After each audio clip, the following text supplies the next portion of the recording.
성령의 열매 시리즈 두 번째 시간입니다. 지난주에는 서론을 다루었습니다. 오늘 본격적으로 9가지 열매를 다루게 되겠는데 첫 번째 열매인 사랑의 열매에 대해서 우리 함께 말씀을 나누도록 하겠습니다.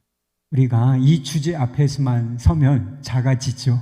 저도 이 주제를 가지고 설교하기가 좀 쉽지 않습니다. 제가 사랑이 충만한 사람이지 않기 때문에 근데 성경 말씀을 다루다 보면 이 주제가 되게 많이 나와요. 예수님께 하신 말씀 속에서도 이 사랑이라고 하는 주제가 얼마나 많이 나오겠습니까? 성경 읽다 보면 다 이 주제와 관련된 말씀들이 대단히 많이 나오는데 이 말씀을 전하는 것이 되게 좀 무대낄 때가 사실은 많이 있음을 깨닫습니다. 그러나 그리스도인들에게 반드시 알려지고 또 맺어져야 하는 열매, 그것이 바로 사랑의 열매라고 하는데 이견이 없다라고 하는 것입니다. 사도 바울은 성령의 열매에 대해서 말하면서 그 첫 번째 열매로 사랑의 열매에 대해서 말하고 있습니다. 이유가 있는 것입니다. 성령께서 우리 안에서 맺게 하시는 열매 중에 가장 두드러지는 열매가 바로 사랑이라고 하는 열매이기 때문인 것입니다. 나머지 8가지 열매가 있죠. 그런데 이게 사랑과 무관한 것이 아니라 사실은 사랑과 다 관련이 있는 것들입니다. 사랑이 대표적인 열매고 나머지 8가지 열매도 이 사랑 가운데 나타나는 면면이라 이렇게 말할 수가 있는 것입니다. 빛이 있죠. 이 빛이 프리즘이라고 하는 그 유리를 통과하면 어떻게 됩니까?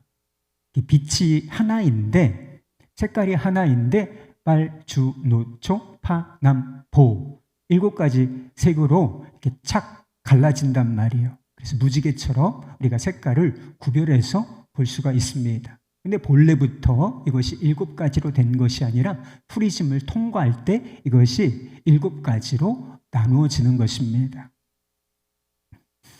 마찬가지예요. 8가지 열매를 세부적으로 나누면 사랑이라는 열매를 세부적으로 나누면 이 8가지 나머지 열매가 되는 것이고요. 이 8가지 열매를 한데 묶으면 그게 뭐가 되는 것인가? 사랑이라고 하는 큰 대표적인 열매가 되는 것입니다. 사랑장이라고 불리는 성경이 있죠. 고린도전서 13장 말씀을 보십시오. 거기에 보면 사랑의 속성들이 나옵니다. 사랑은 오래 참고, 사랑은 온유하며, 사랑은 시기하지 아니하며 쭉 나오죠. 그리고 사랑은 진리와 함께 기뻐하고 그리고 모든 것을 견디느니라. 이렇게 해서 이제 사랑의 속성들이 쭉 나열되는데 이 8가지 열매들, 성령의 8가지 열매들하고 상당히 겹쳐져 있어요. 유사하다는 것을 표현이 조금씩 다른 것은 있지만 다 유사하다라고 하는 것을 알 수가 있습니다. 사랑은 기독교의 핵심 가치입니다. 십계명을 비롯해서 구약 성경에 기록된 많은 율법책이 얼마나 두꺼운지 모릅니다. 그런데 이 율법이 무엇을 의미하는가? 간단히 말하면 사랑이라는 거예요. 예수님께서 한 율법 교사가 어느 계명, 율법 중에 어느 계명이 큽니까? 라고 물었을 때 이렇게 대답을 하셨습니다. 마태복음 22장 37절부터 40절까지 예수께서 이르시되 내 마음을 다하고 목숨을 다하고 뜻을 다하여 주 너의 하나님을 사랑하라 하셨으니 이것이 크고 첫째 되는 계명이요 둘째도 그와 같으니 내 이웃을 내 자신과 같이 사랑하라 하셨으니 이 두 계명이 온 율법과 선지자의 강령이니라. 율법과 선지자가 구약 성경이에요. 그러니까 39권, 창세기부터 말라기까지가 39권인데 이게 율법과 선지자입니다. 율법서하고 선지자를 한데 묶어놓은 것이 구약 성경이에요. 그런데 이게 율법과 선지자가 무엇이냐? 하나님을 사랑하는 것이고 둘째는 이웃을 사랑하는 것이다. 그냥 간단하게 표현하면 사랑이라고 요약이 된다. 구약 성경이 말하는 것이 뭐냐? 율법이 말하는 것이 뭐냐? 사랑이라고 말씀하셨던 것이죠. 복음 역시 그 핵심에, 중심에 사랑이 있어요. 그건 복음이 뭐죠? 복음의 핵심이 요한복음 3장 16절에 나와 있죠. 하나님이 세상을 이처럼 사랑하사 독생자를 주셨으니 이는 저를 믿는 자마다 멸망하지 않고 영생을 얻게 하려 하심이라. 십자가 왜 있어요? 예수님 왜 이 땅에 오셨습니까? 왜 고난받으시고 죽으셨습니까? 거기에 사랑이 있다는 거예요.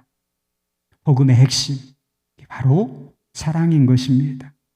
그리스도인들의 삶, 예수 믿고 난 이후에 그리스도인들의 삶의 중심에 역시 사랑이 있는 것입니다. 사랑장에 유명한 말씀이 있어요. 다 알고 있는 말씀이 있고 액자에 걸어놓지만 잘 살아내지 못하는 말씀.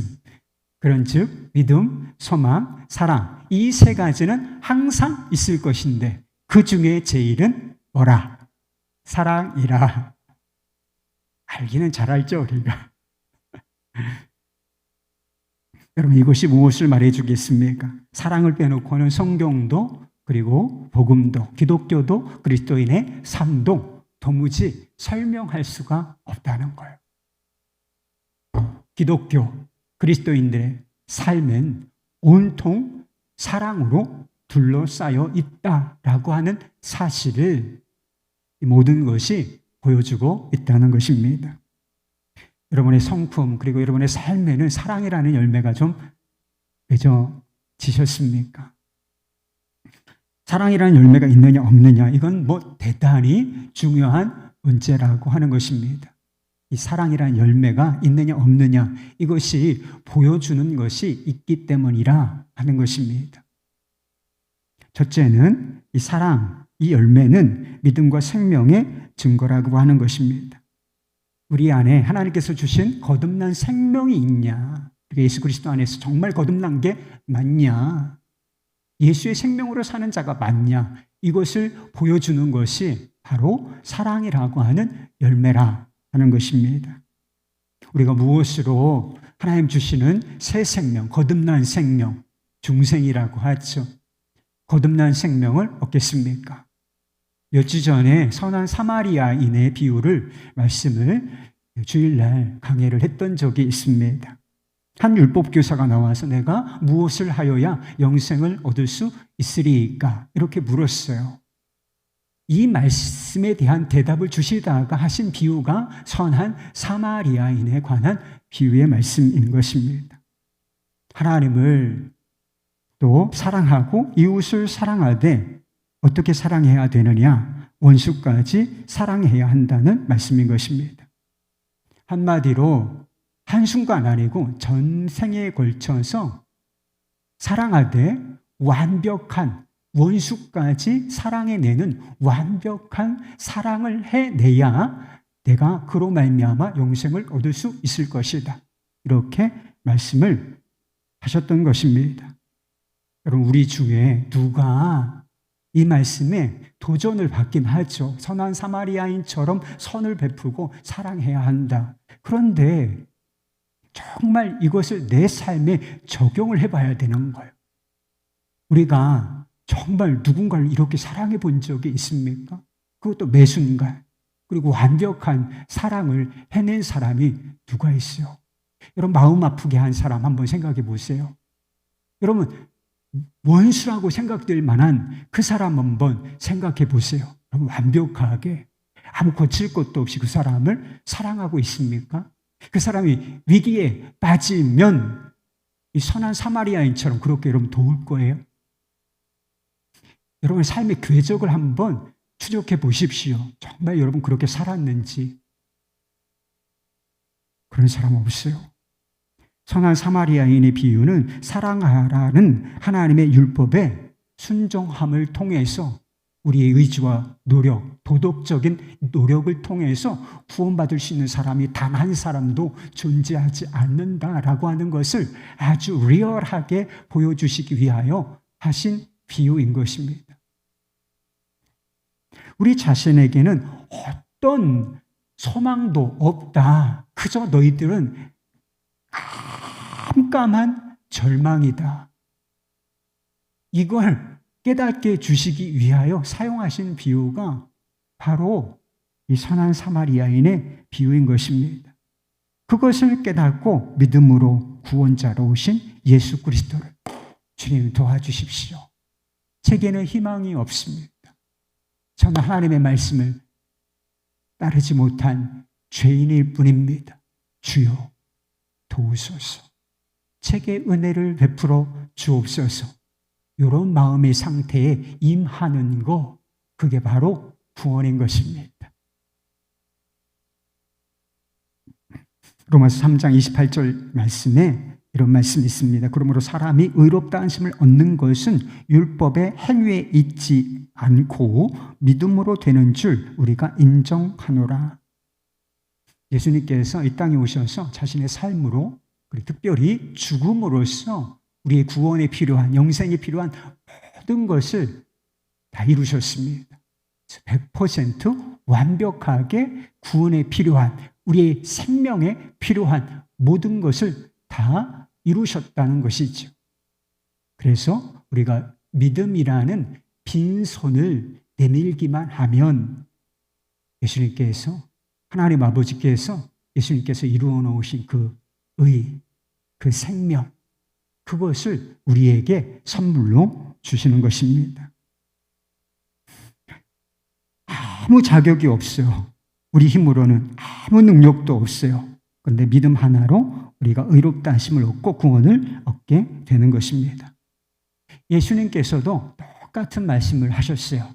요한복음 5장에서 24절 이렇게 말씀하셨습니다. 내 말을 듣고 또 나 보내신 이를 믿는 자는 영생을 얻었고 심판에 이르지 아니하나니 사망에서 생명으로 옮겼느니라. 여러분, 예수 그리스도를 믿으십니까? 예수 그리스도 밖에는 구원의 길이 없다. 예수님이 내 제사함이 되시고, 예수님이 내 의로움이 되시고, 예수님이 내 구원이 되신다. 그런 믿음이 있으십니까? 그렇게 믿으시면 사망에서, 저주에서 옮겨졌다는 거예요. 우리의 소속이 완전히 옮겨져서 생명으로, 생명의 나라로 옮겨진 바 된다는 것입니다. 그리고 때가 이르면 모든 면에서 완전한 생명, 우리가 예수님이 이루신 그 생명 100% 다 이루지, 누리고 사는 것은 아니에요. 그리고 육신이 아플 때도 있잖아요. 그런데 결국 어느 시점엔가 예수님이 이루어 놓으신 생명, 그 은혜 축복 100% 완벽하게 누릴 때가 온다. 주님 다시 오실 때. 우리가 예수 그리스도 안에서 새로운 생명을 얻은 자인지 어떻게 알 수 있겠습니까? 하나님 앞에 서봐야 그때 내가 생명을 얻었구나, 얻은 자였구나, 이렇게 알게 되는 것입니까? 그렇지 않아요. 생명은 100% 완벽한 생명을 누리는 것은 아니지만 예수 그리스도 안에서 생명은 이미 시작이 되는 것입니다. 영생은 이미 시작이 되는 것이고, 다르게 표현하면 하나님 나라에서의 삶은 지금부터 시작이 되는 것입니다. 그리고 그 생명이 자라 더욱 누리다가 예수님 다시 오시면 완벽한 생명, 완벽한 하나님의 나라의 속에 들어가서 살게 되는 것입니다. 우리가 참 생명을 얻었다는 증거가 무엇인가? 그것이 바로 사랑이라는 것입니다. 요한일서 3장 14절 말씀이에요. 우리는 형제를 사랑함으로 사망에서 옮겨 생명으로 들어간 줄을 알거니와 사랑하지 아니하는 자는 사망에 머물러 있느니라. 사도 요한이 예수님이 하신 표현을 똑같이 썼어요. 사망에서 생명으로 옮겨졌다. 다만 표현이 좀 다른 것이 있는데, 사도 요한이 말하고자 하는 것은 우리가 사망에서 생명으로 옮겨졌는지 어떻게 알 수 있는지, 예수님 믿으면 사망에서 생명으로 옮긴다. 그런 일이 믿음을 통하여 일어날 것이다 라고 말씀하신 것은 예수님이에요. 그런데 요한은 뭐라고 말하고 있느냐? 그걸 우리가 어떻게 알 수 있는가? 이 문제를 다루고 있는데 뭐라는 거예요? 형제를 사랑함으로, 사랑을 통해서 우리가 사망에서 생명의 나라로 생명을 얻은 줄을 알게 된다. 이렇게 말하고 있는 것이지요. 여러분, 예수 그리스도 안에서 생명을 얻으셨습니까? 그렇다면 이전에 없던 사랑이라고 하는 열매, 그 증거를 가지고 계신가요? 사랑 없는 사람도 구원받을 수 있을까요? 사랑 없는 사람도 구원받을 수 있습니까? 여러분, 그렇습니다. 무슨 죄를 지었든지 아무 상관이 없어요. 사랑 없는 사람, 지금까지는 사랑 없이 살았어. 미움만 가지고 살았어. 그러나 이제 결단하고 예수 그리스도를 마음속에 영접하면 그 사람도 구원을 얻을 수 있습니다. 복음은 아무 조건을 따지지 않기 때문이에요. 그 사람이 어떤 삶을 살았는지, 그 사람이 어떤 죄를 지었는지, 그 사람이 지금 어떤 상태에 있는지 아무것도 묻지 않는다. 오직 믿음, 오직 믿음. 예수 그리스도를 믿을 것이냐, 마음속에 그분을 구주와 인생의 주님으로 모셔드릴 것인가, 이것만 묻는다는 거예요. 그러면 예수님이 우리 믿음을 통해서 우리 마음속에 오시면 우리가 생명, 구원을 얻게 되는 것입니다. 그런데요, 믿음을 가진 사람 중에 사랑의 열매를 맺지 못하는 사람은 하나도 없어요. 살아있는 나무가 꽃을 피우고 열매를 맺는 것처럼 그리스도 안에서 생명을 얻은 사람은 사랑이라는 열매를 맺는 것이 지극히 당연한 것이기 때문인 것입니다. 살아있으면, 생명을 얻었다면 우리가 예수 그리스도를 믿음으로 말미암아 생명을 얻는 것이다. 영생을 얻었다 이렇게 표현하잖아요. 영생을 얻었어. 그러면 그 사람에게 나타나는 열매, 맺어져야 할 열매, 그 대표적인 것이 바로 사랑이라고 하는 것입니다. 그래서 사랑 없이 내가 구원받았다 이렇게 확신하면 안 된다는 거예요. 참 믿음과 생명의 증거, 그 열매가 바로 사랑이기 때문인 것입니다. 야고보는 행함이 없는 믿음을 죽은 믿음이라고 불렀습니다. 죽은 믿음으로 너희가 구원을 받을 수 있을 것이라고 생각하느냐? 착각하지 말라. 그 믿음이 너를 구원할 수 없다라는 이야기를 했던 적이 있습니다. 그리고 죽은 믿음의 예를 들죠. 어떤 형제가 헐벗고 굶주린 상태에 있습니다. 그걸 봤어요. 그런데 배부르게 하라, 따뜻하게 하라. 말로는 위로하는 척하고 사랑하는 척합니다. 그런데 정작 그의 필요, 쓸 것은 아무것도 공급해 주지 않습니다. 이게 무슨 뜻이냐는 거예요. 사랑 없는 믿음이 죽은 믿음이고 그 믿음으로 구원받지 못한다라고 말하고 있는 것입니다. 여러분, 성경이 말하는 믿음이라는 것은 지식이나 관념이 절대로 아닙니다. 그저 감정의 문제만이 아니에요. 사랑이라고 하는 것은 사람들이 착각하는 경향이 있는데 감정이라고 생각합니다. 사랑에 감정이 포함되어 있는 것은 맞아요. 그러나 사랑을 감정이라고만 생각하면 크게 오해하고 있는 거예요. 여러분, 부부끼리 사랑이라는 감정이 지금도 막 없으면 좀 문제이긴 하죠. 그러나 사랑한다는 것이 꼭 그런 것입니까? 아니죠. 사랑이라는 것은 훨씬 더 차원이 높은 것인데 그것은 의지와 행동을 포함하는 것입니다. 그리고 나 자신을 희생하고 내어주는 것, 이것이 진정한 사랑이라고 하는 것입니다. 그러니 입으로만 말하는 것은 사랑이라 할 수 없는 것이고 사랑이 없는 믿음은 믿음이 아니라는 것이죠. 그 믿음으로 구원받지 못한다는 것입니다. 그러니까 사랑이 있느냐 없느냐 그저 가볍게 넘길 문제가 아니고 대단히 심각한 문제라는 사실을 알게 되는 것입니다. 비슷한 의미로 사랑은 믿음과 생명에 대한 증거일 뿐만 아니라 하나님에 대한 증거인 것입니다. 우리 요한일서 4장 7절 8절 본문 말씀 7절 8절 말씀 보겠습니다. 사랑하는 자들아 우리가 서로 사랑하자. 사랑은 하나님께 속한 것이니 사랑하는 자마다 하나님으로부터 나서 하나님을 알고 사랑하지 아니하는 자는 하나님을 알지 못하나니 이는 하나님은 사랑이심이라. 요한복음에 보면 영생을 다른 말로 표현하고 있어요. 영생이 뭐냐? 여러분 영생이 뭐예요? 살아계신 하나님을 아는 것이고 그가 보내신 예수 그리스도 하나님의 아들을 아는 것이 영생이다. 이렇게 말씀하고 있습니다. 어떤 사람이 하나님을 아는지 모르는지 기준이 있는 거예요. 여러분 하나님을 아십니까? 하나님을 아는지 우리가 모르는지 기준이 있다는 거예요. 사랑을 아는지 이것이 기준이라는 거예요. 왜 그렇습니까? 하나님은 사랑이시기 때문이라고 하는 것입니다. 하나님의 성품 중에 사랑만 있는 것은 아니죠. 하나님은 거룩하시고 진실하시고 그리고 신실하시고 변함이 없으시며 그리고 영이시고 무소부지하시고 많은 성품들이 있습니다. 그런데 꼭 하나의 성품만 가진 것처럼 단정적으로 표현을 해요. 하나님은 사랑이심이라.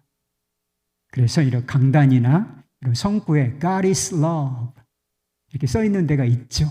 그만큼 하나님의 성품을 잘 계시해 주는 것이 있는데 그것이 바로 사랑이라고 하는 것입니다. 하나님께서 그만큼 사랑으로 충만하시고 그 충만하신 사랑을 우리에게 알게 해주시기를 원하신다라고 하는 것입니다. 하나님의 사랑을 가장 잘 드러내주는 부분이 있어요. 그게 예수 그리스도 그분의 인격, 성품과 그분이 우리를 위하여 하신 일 뭐겠어요? 십자가죠. 여러분 십자가를 보고 뭘 느끼세요? 예수님께서 우리를 대신하여 죄인들 대신하여 십자가에 달려서 그토록 고초를 당하시고 상처받으시고 아픔을 겪으시며 결국 죽음을 감당하셨는가? 뭐 그럴 만한 이유가 있어요? 예수님께서 여러분 위해서 그렇게 해주셔야 할 만한 뭐 합당한 이유가 있느냐는 거예요. 없다는 거예요. 그런데 이 땅에 친히 오시고 낮아지시고 고난당하시고 결국 십자가에서 죽으신 이유가 무엇이냐? 요한복음 3장 16절 말씀처럼 하나님이 세상을 이처럼 사랑하사 하나님이 우리를 이처럼 사랑하사 하나님이 나를 이처럼 사랑하사 하나님의 사랑이 가장 강력하게 보여주는 것 계시된 영역 그게 바로 예수 그리스도 그분의 십자가인 것입니다. 여러분은 하나님을 아십니까? 십자가에서 보여주신 그 사랑을 아십니까? 그 사랑을 안다는 것, 그 하나님을 안다는 증거가 바로 사랑에 있다는 것입니다. 하나님은 사랑이 충만하세요. 그리고 그것을 우리에게 장엄하게 보여주셨습니다. 그런데 우리가 하나님을 안다고 하면서 어찌 사랑 없는 자처럼 살 수가 있겠습니까? 저는 다 알아요. 하나님도 알고 십자가 사랑도 알고 하나님이 얼마나 사랑이 많으신 분인지 다 알아요. 근데 나는 사랑이 없어. 그건 불가능한 일이라는 거예요. 사랑으로 충만하신 하나님을 안다. 십자가 사랑을 안다. 그 증거가 바로 우리가 서로 사랑한다. 라고 하는 것 속에서 보여지는 것이다. 라고 하는 것입니다. 세 번째로 사랑은 하나님의 살아계심을 증거하는 것입니다. 오늘 12절, 요한일서 4장 12절 말씀이에요. 어느 때나 하나님을 본 사람이 없으되 만일 우리가 서로 사랑하면 하나님이 우리 안에 거하시고 그의 사랑이 우리 안에 온전히 이루어지느니라. 사도 요한이 그랬어요. 아무도 하나님을 본 사람이 없다. 그때까지 인류의 역사가 수천 년이 됐을 것인데 하나님을 본 사람은 없어. 이렇게 표현하고 있단 말이에요. 그 이후로 2000년이 지났죠. 그 이후로도 하나님을 본 사람은 없습니다, 여러분. 그래서 누군가 내가 하나님을 봤다 이렇게 주장하는 사람이 있으면 믿으면 안 돼. 정신병원에 넣어야 돼. 육안으로 하나님은 영이시라 그랬잖아요. 아니 성경이 그렇게 표현되어 있다니까. 하나님을 본 사람은 없다. 하나님이 영이시기 때문에 물체로 형체로 존재하지 아니하는 영이시기 때문에 육안으로는 볼 수 있는 분이 아니에요. 특별히 다른 방법으로 현현이라고 보여주시긴 하시지만 하나님을 직접 본 사람은 없는 것입니다. 그런데 만일 우리가 서로 사랑하면 그 뒤에 이런 표현이 나오잖아요. 만일 없다고 하면서 만일 우리가 서로 사랑하면 하나님이 우리 안에 거하시고 이런 표현이 나와요. 좀 이해하기가 쉽지 않은 표현이에요. 연구가 많이 필요한 부분이긴 합니다. 그런데 이것이 앞부분과 연결되어 있다는 것이 중요한 거예요. 하나님을 본 사람이 없으되 그런데 우리가 만일 서로 사랑하면 그분이 우리 안에 거하시고 그리고 그분의 사랑이 온전히 이루느니라. 이런 표현이 있단 말이에요. 하나님을 본 사람은 없는데 우리가 서로 사랑하고 충만한 관계, 공동체를 이루면 무슨 뜻이 되는 거예요? 그 안에서 하나님이 보여질 수 있다. 우리 눈으로는 볼 수 없는 그분이 임재하시고 그분이 보여진다. 이런 의미를 담고 있는 것입니다. 여러분, 우리는 하나님이 계시다라고 하는 것을 믿음으로 알죠.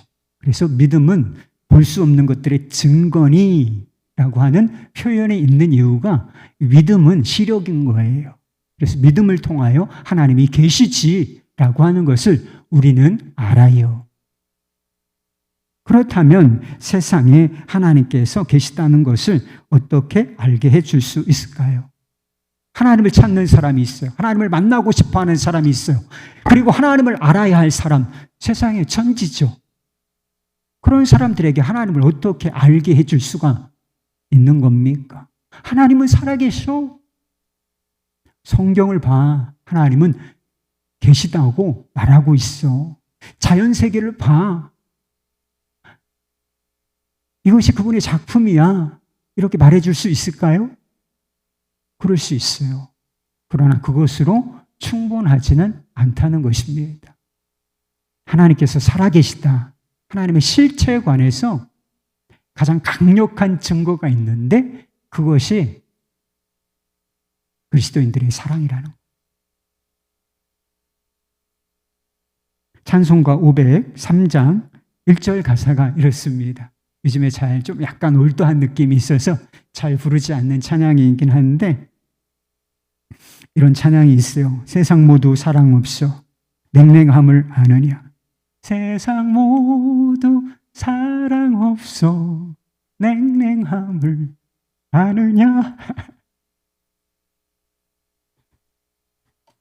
곳곳마다 사랑 없어 탄식 소리뿐일세. 악을 손게 만들고 모든 소망 이루는 사랑 없기 위하여 저들 오래 참았네. 사랑 없는 까닭에 사랑 없기 위하여 저들 오래 참았네. 사랑 없기 위하여 저들 오래 참았네. 지금 우리가 살아가는 세상을 한번 보세요. 경쟁이 얼마나 치열합니까? 그렇죠?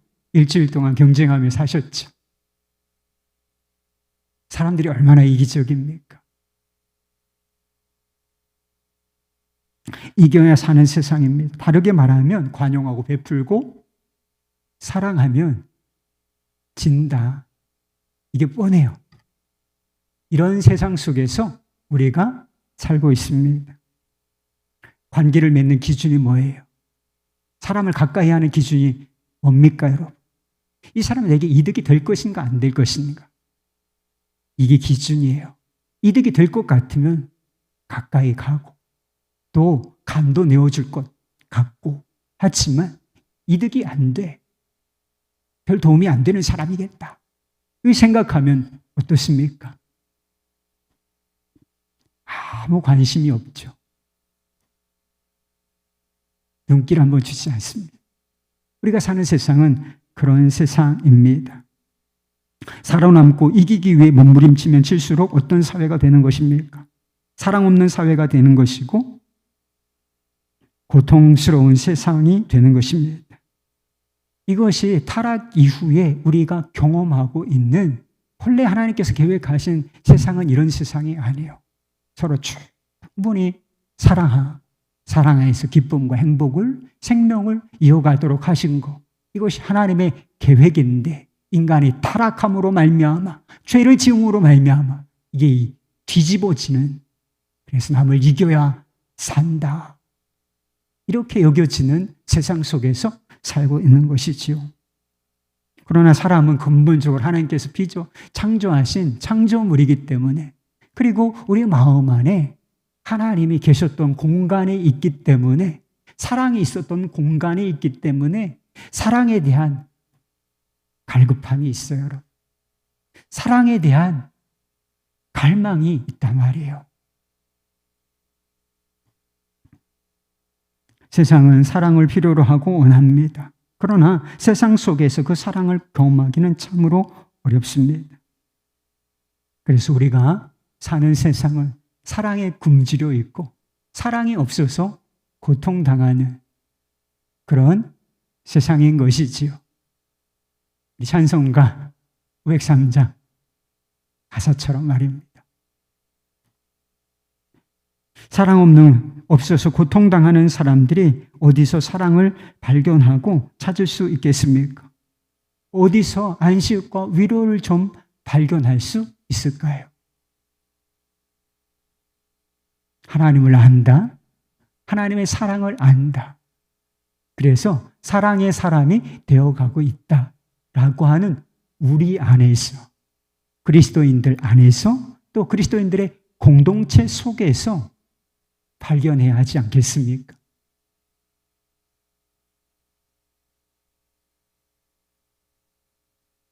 교회 공동체나 믿는 사람들에게서 실망스러운 일을 보게 될 때 흔히 하는 말들이 있어요.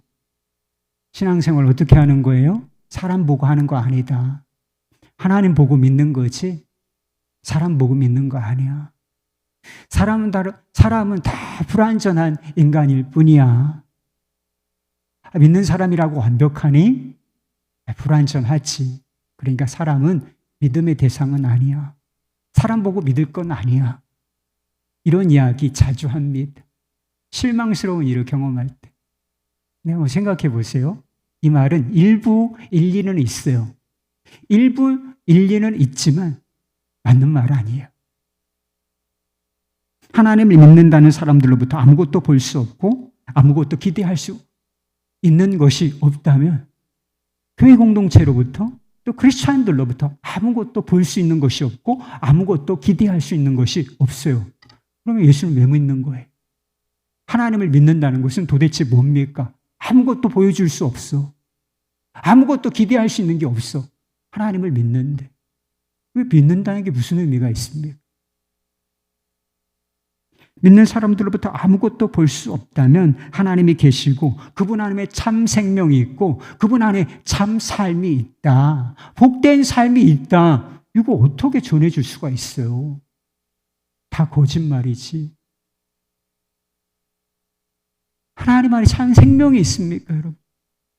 하나님 안에 참 인생의 길이 있습니까? 예수께서 길이요 진리요 생명이 되십니까? 그걸 안다면서 그 세상에 어떻게 전해줘요? 그냥 성경에 써 있는 거야. 그냥 믿어. 이렇게 하면 되는 거예요? 다 위선이라니까.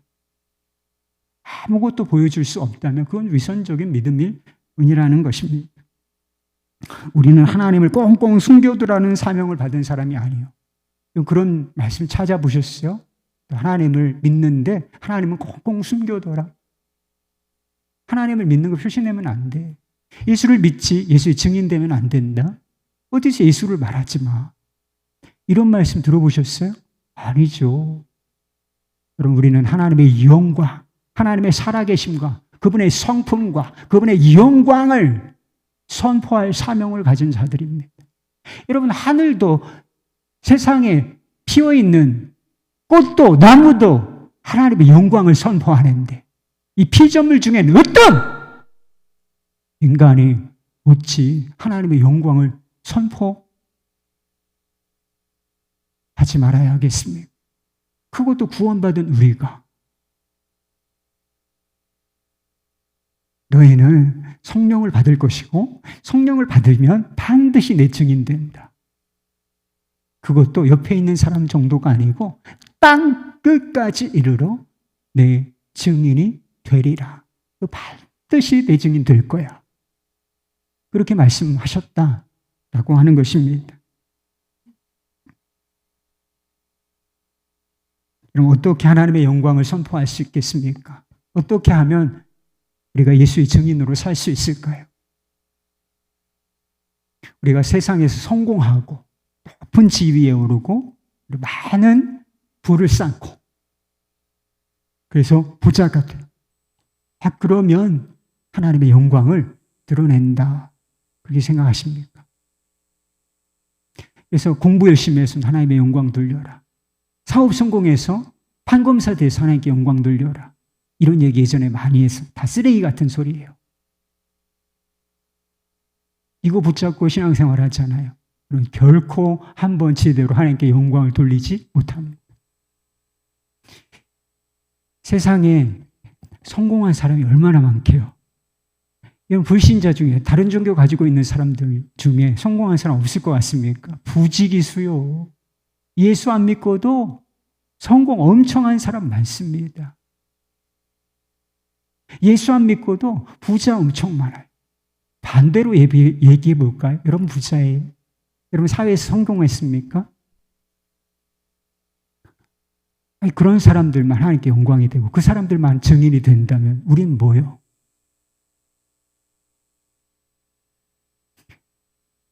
이 기준이 그게 아니라는 걸 보여주는 거예요. 예수 믿는 사람들 중에 가난하고 어렵고 힘들고 아프고 이런 사람들 많다. 세상에도 성공한 사람 많고 건강한 사람 많고 부자 많다. 이게 뭘 보여주는 것인가? 그게 기준이 아니라는 뜻입니다. 우리가 어떻게 하면 하나님의 영광을 선포하고 그리스도 예수의 증인이 될 수 있을 것인가? 사랑에 있는 것입니다. 하나님은 사랑이시다. 하나님을 대표하는 성품이 사랑이란 말이에요. 우리가 그분 안에서 생명을 얻었어요. 그분을 알아요. 우리가 그분을 닮은 자가 되는 것입니다. 세상에서 볼 수 없는 사랑을 우리 마음에서, 우리의 삶에서, 분위기에서, 공동체 속에서 발견해요. 그러면 그게 영광이 된다는 거예요. 왜? 세상에는 없으니까. 세상에서 볼 수 없어서 고통하는데 여기에 반짝반짝 빛나는 사랑이 있어. 그게 빛이라는 거예요. 하나님의 성품을 반영하는 빛, 영광의 빛, 그리스도를 증거하는 빛이 되는 것이 세상의 소금과 빛이 되라고. 어떻게 빛이 돼요? 우리 안에 예수님을 닮은 사랑이 빛나고 있을 때 크지 않아도 괜찮아요. 작아도 빛나고 있을 때 비로소 하나님이 증거되고 그리스도의 사랑이 증거되게 되는 것입니다. 초대교회 공동체를 보세요. 초대교회 구성원들은 대개 사회적으로 낮은 계층의 사람들이었습니다. 그래서 사도 바울이 고린도 전서를 쓸 때 뭐라고 하냐면 너희가 능한 자가 많지 않고 유명한 자가 많지 않고 뭐 이렇게 사회적으로 낮은 계층의 사람들이라고 하는 이야기를 쭉 풀어냅니다. 실제로 처음에 예수를 믿는 사람들은 다 그런 사람들이었어요. 노예들, 해방, 이 복음은 자유를 주는 거니까. 그런 사람들이 많이 처음에 예수를 믿기 시작했다는 것이지. 부자나 명예를 가진 사람, 유력한 사람 찾아보기 힘든 공동체였습니다. 그런데 이 공동체가 대단히 강력한 공동체였어요. 힘이 있는 공동체였습니다. 매력이 있는 공동체였어요. 왜 그랬는지 아십니까? 볼 거는 없어. 사회적으로 볼 거는 없는 사람들이야. 그저 하층민들. 그런데 세상에 없는 게 있는 거예요. 이 공동체에 세상에 없는 게 있어. 사랑이 있었던 거예요.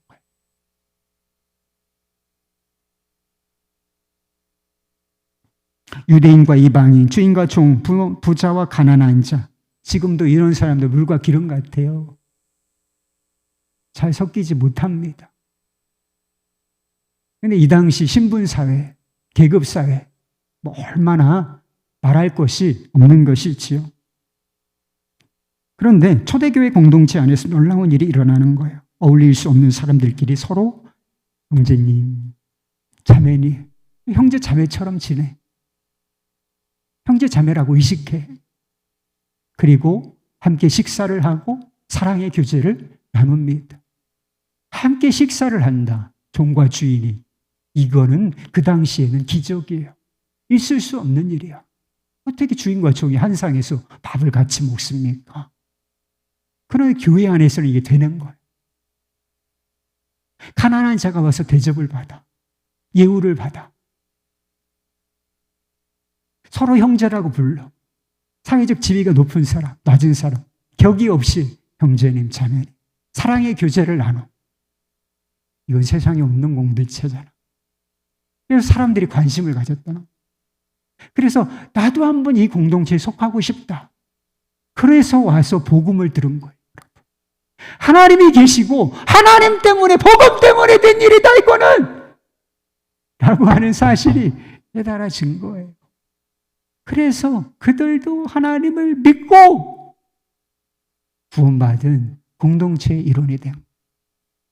그래서 막 걷잡을 수 없이 이 복음이 전파되었던 배경 중에 하나가 복음 자체의 능력과 성령의 능력 때문에 있지만 이 공동체, 사랑이 밑바탕이 된 공동체가 있었기 때문인 것입니다.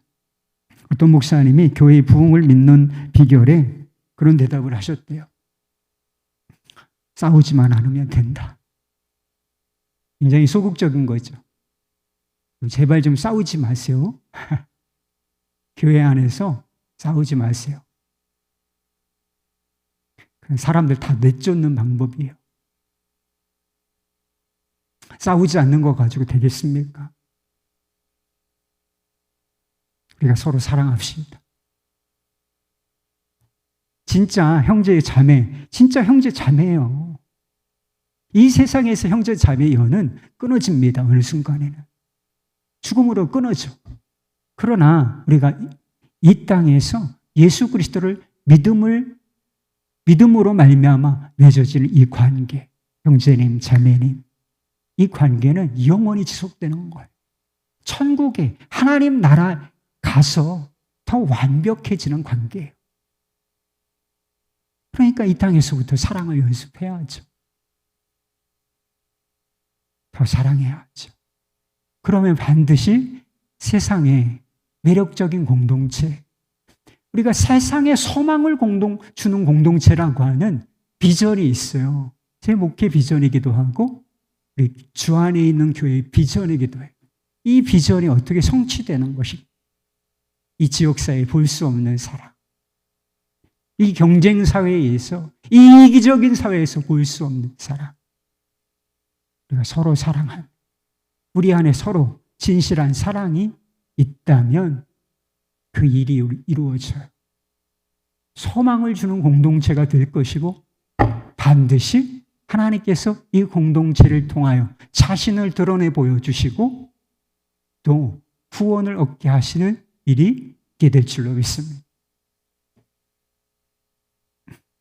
고린도전서 13장에 보면 사랑이 없으면 아무것도 아니라는 말씀이 나오죠.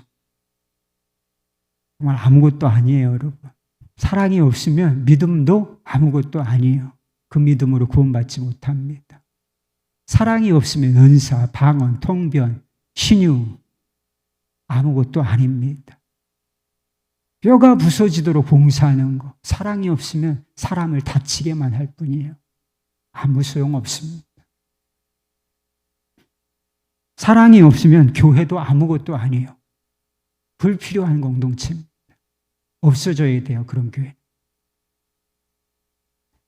사랑이 없으면 소유가 많은 것도 아무것도 아닙니다. 돈 많아서 뭐 하려고 그래요? 도대체 돈 많이 벌어서 뭐 하려고 그래요? 죽을 때 깔고 가려고 합니까? 그렇게 돈 벌어서 뭐 할 거예요? 사랑이 없으면 많은 소유도 아무 소용이 없습니다. 사랑이 없으면 인생 자체에 아무 의미가 없는 것입니다. 사랑이 없으면 살았으나 죽은 것입니다. 모든 것의 핵심, 본질, 인생의 본질, 복음의 핵심, 성경의 핵심, 그리스도인들의 삶의 중심, 다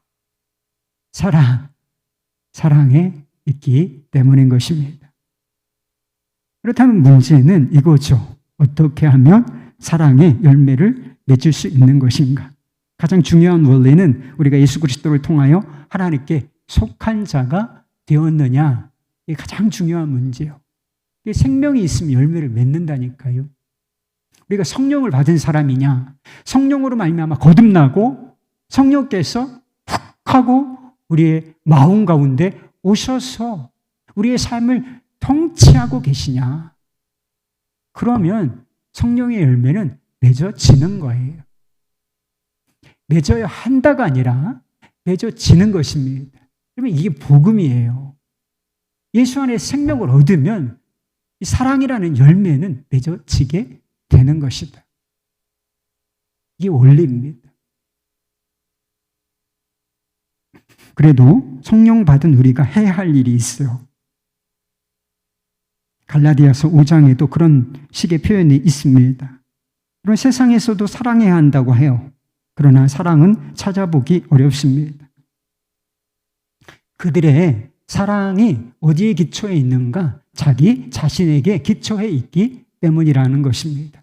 이 기초가 옮겨질 때에만 비로소 우리가 제대로 된 사랑을 할 수가 있고 열매를 맺어갈 수 있는 것입니다.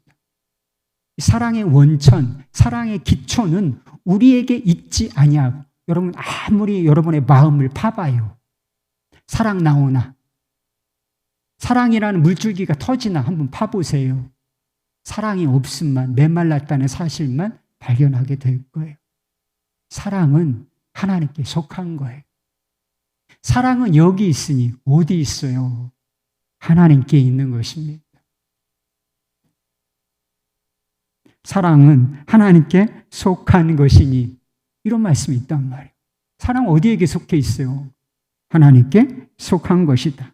사랑의 원천, 사랑의 저수지, 사랑의 바다, 그분이 바로 우리 하나님이세요. 그러니까 마음에 파이프가 있어요. 여러분 보이지 않지만 마음에 물길이 하나 있는데, 그 파이프가 있는데 그거를 우리 주님께 대야 된다는 거예요. 사랑의 원천이신 주님께 대고 있어야만 그 사랑이 우리의 마음을 적시고 돌아서 다른 사람에게까지 흘러갈 수 있어요. 이게 원리입니다. 예수 그리스도의 십자가를 통하여 부어졌고 지금도 끊임없이 부어지고 있는 하나님의 사랑이 우리 마음속에서 계속해서 역사하고 있어야 하는 것입니다. 하나님의 사랑을 더 깊이 알고 깨닫고 누리는 만큼만 우리는 사랑할 수 있는 것입니다. 바울이 에베소 교회 성도들을 위해서 뭐라고 기도했는지 아십니까? 그리스도의 어떤 사랑을 알아. 그 깊이와 넓이와 높이를 알기를 원하노라. 사랑을 아는 사람들이. 그런데 그렇게 되기를 더 하나님의 사랑은 무궁무진하니까, 충만하니까 그걸 더 알기를 원하노라. 이렇게 기도했단 말입니다. 하나님의 관계, 하나님의 사랑이 그럼 다 안다고 생각하면 대단한 교만이. 십자가의 사랑 안다? 알긴 뭘 알아요. 끊임없이 그 사랑에 초점을 맞추고 주님과의 관계에 초점을 맞추고 주님과의 관계가 실제적이 되고 깊이 있게 되고 그럴 때 우리 안에서 사랑의 열매가 맺어지기 시작하는 거예요. 사랑의 샘이 메마르고 100m를 파도 200m를 파도 나오지 않던 사랑의 물이 비로소 나오기 시작하는 하나님의. 그래서 C.S. 루이스가 이런 말을 한 적이 있습니다. 내가 세상에서 가장 사랑하는 사람보다 하나님을 사랑하는 법을 배울 때 나는 세상에서 가장 사랑하는 사람을 지금보다 더 사랑하게 될 것이다. 사람을 사랑하는 방법이 뭐냐? 하나님의 사랑을 배우는 거라는 거예요. 그분의 사랑을 알고 깨닫고 그분을 사랑하게 될 때 그를 바르게 그리고 더 많이 사랑할 수 있게 된다고 이야기하는 것입니다. 하나님의 사랑을 알고 그리고 하나님의 사랑을 누리고 하나님의 사랑을 배우는 것을 거기에 인생에 초점을 맞추시기를 바라요. 하나님과의 관계, 생명 넘치는 관계, 사랑의 관계, 다른 것 말고 하나님께 뭐 주십시오. 좋아요. 그렇지만 생명적인 관계를 누리는 것, 하나님을 더 깊이 알고 그분의 마음을 알고 그분과 깊은 관계를 누리는 것, 이것이 초점이 되면 그렇게 될 수 있고 그로 말미암아 우리가 사랑의 사람으로 마음부터 성품까지 이렇게 바뀌어지게 될 것입니다. 그 다음이 있어요. 다른 사람의 삶에 관심을 가지라는 거예요. 세상의 사랑은 다 자기에게 집중되어 있거든요. 근데 하나님의 사랑은 밖을 보는 거예요. 그래서 사랑의 열매를 맺으려면 다른 사람을 볼 줄 알아야 됩니다. 자기 일만 하지 말고 자기 일에만 관심 갖지 말고 주변을 돌아볼 줄 알아야 한다. 가족부터 직장 동료, 교우들, 다른 사람을 볼 줄 알되 특별히 다른 사람의 아픔과 눈물, 고통 이것에 관심을 가져야 한다는 거예요. 어떻게 행동을 해야 할지 잘 모를 수 있어요. 그렇지만 관심을 갖는 것, 이게 사랑의 출발점이에요. 사랑은 관심이기 때문입니다. 관심은 사랑이기 때문인 것입니다. 그리고 말과 행동으로 사랑을 표현해 보라는 것입니다. 큰 것부터 할 수 없을지 몰라요. 그렇지만 작은 것부터 이렇게 말과 행동으로 사랑을 실천해 보라는 것입니다. 열매는 처음부터 크게 맺어지는 게 아니에요, 여러분. 처음부터 원수를 사랑할 수 있을 것 같습니까? 여러분, 주제 파악을 좀 하시라고요. 그거 안 된다고 주님께서 계속 말씀하셨어요. 너희 힘으로 그거 못한다. 넌 죽어. 그렇게 말씀하셨어요. 결국 그 길로 가야 하지만 처음부터 그렇게 안 된다니까요. 열매는 자라는 것입니다. 작은 열매가 있어야 나중에 큰 열매도 생기는 거예요. 열매가 작아졌다가 작은 열매가 나중에는 큰 열매가 되는 거예요. 설익은 열매가 있어야 완전히 익은 열매도 있는 법인 것입니다. 작은 사랑을 실천할 수 있는 사람이 큰 사랑도 실천할 수 있는 사람입니다. 다른 사람에게 조그만 도움을 줄 수 있는 사람이 다른 사람에게 나중에 위기에 처해 있거나 큰 도움이 필요할 때 그것도 할 수가 있는 거예요. 왜? 연습이 됐으니까. 사실 우리는 이게 잘 안 되는 거예요. 그러니까 뭔가 보답을 바라지 않고 나의 유익을 구하지 아니하며 다른 사람의 일을 조금씩 거들어 보는 거예요. 내가 받은 은혜 이렇게라도 표현해 본다 라고 생각하고서 그렇게 사랑의 삶을 실천해 가다 보면 성장을 하게 돼 있는 것입니다. 열매가 있게 되는 거예요. 다른 사람을 사랑하고 말과 행동으로 표현하는 데는 위험이 따를 수가 있어요. 이 위험을 잘 노래한 시 한 편이 있습니다. 제목도 위험이라는 시예요. 웃는 것은 어리석어 보이는 위험을 감수하는 것이다. 우는 것은 감정적으로 보이는 위험을 감수하는 것이다. 다른 사람에게 손을 내미는 것은 무엇인가 말려들 위험을 감수하는 것이다. 감정을 드러내는 것은 당신의 참 모습을 드러낼 위험을 감수하는 것이다. 당신의 생각이나 꿈을 다른 사람들에게 공개하는 것은 그 사람들을 잃을 위험을 감수하는 것이다. 사랑하는 것은 거절당하는 위험을 감수하는 것이다. 살아가는 것은 죽는 위험을 감수하는 것이다. 소망하는 것은 절망할 위험을 감수하는 것이다. 시도하는 것은 실패할 위험을 감수하는 것이다. 그러나 우리가 위험을 감수해야 하는 이유는 인생에서 가장 위험한 것은 아무 위험도 감수하지 않는 사람은 아무것도 하지 않으며 그런 사람은 고통과 슬픔을 피할 수는 있겠지만 배우고 느끼고 변하고 자라고 사랑하며 살지는 못한다. 자신의 곳에만 묶인 사람들은 노예이며 자유를 포기한 자들이다. 오직 위험을 감수하는 사람들만이 자유롭다. 사랑은 위험한 것입니다. 나 자신을 내어주어야 하는 것이기 때문에 사랑은 위험한 거예요. 그리고 내가 사랑하지만 거절당할 수 있는 위험을 가지고 있는 것입니다. 그러나 가장 위험한 게 뭔지 아세요, 여러분? 아무것도 하지 않는 거예요. 아무것도 시도하지 않으면 안전할 수 있지만 아무것도 얻지 못한다. 아무 성장도 없다. 아무 열매도 맺지 못한다. 아무것도 배우지 못한다 하는 것입니다.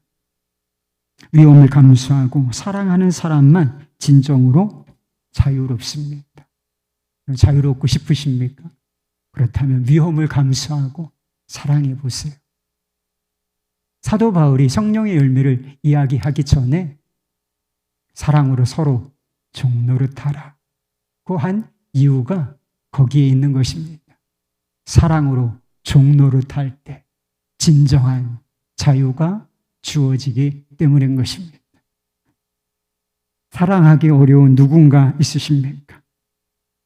구원과 사랑의 십자가를 바라보십시오. 그리고 주님께 구하십시오. 반드시 우리 안에 계신 성령께서 사랑하게 해주실 것입니다. 사랑의 진보가 있게 해주실 것입니다. 성령께서 그 목적으로 우리 안에, 우리 가운데 계시기 때문인 것입니다. 할렐루야. 우리 찬양하고 기도하십시다.